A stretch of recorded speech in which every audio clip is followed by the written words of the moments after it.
Orang miskin ni, kalau yang kita kesan yang manipulate data ni, dia ada simpanan di ESB dan juga tabung haji. Okey. Jadi sekarang ni kita sedang fikir kaedah macam mana kita boleh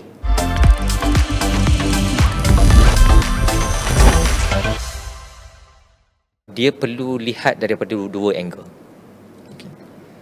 Satu, kita kena pastikan kemiskinan ataupun pemohon terutamanya dalam kalangan asnaf fakir miskin ini adalah benar-benar orang miskin.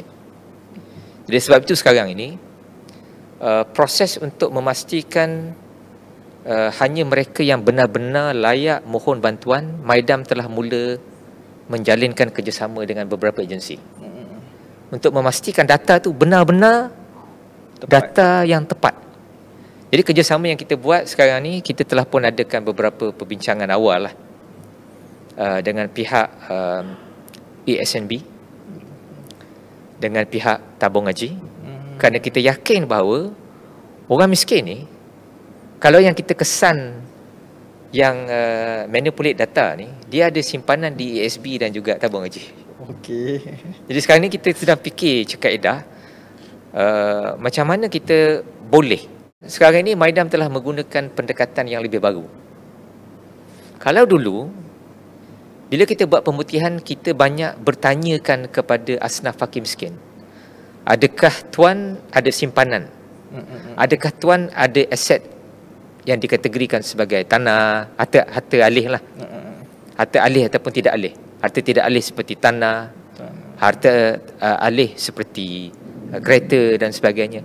Dan pendekatan yang kita guna dulu ni, dia banyak bergantung kepada setakat mana jujurnya penerima bantuan, itulah data yang kita ada. Kalau dia tipu maklumat, itulah data yang kita ada. Dia tipu-tipu. So dengan teknologi yang ada sekarang ni, kita telah pun ada satu pendekatan baru. Yang mana kalau kita tak tanya pun dia, kita ada data tu. Kita tak tanya pun kita ada data tu. Boleh tahu tipu tak tipu. Boleh tahu tipu. Jadi bila kita gabungkan antara dua perkara ni, pemutihan menggunakan mekanisme contemporary, penapisan permohonan menggunakan pendekatan contemporary, akhirnya saya yakin bilangan asnaf fakir miskin ni dia akan berkurang dari masa ke masa. Kenapa?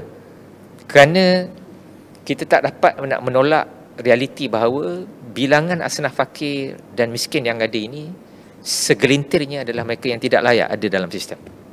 SI Plus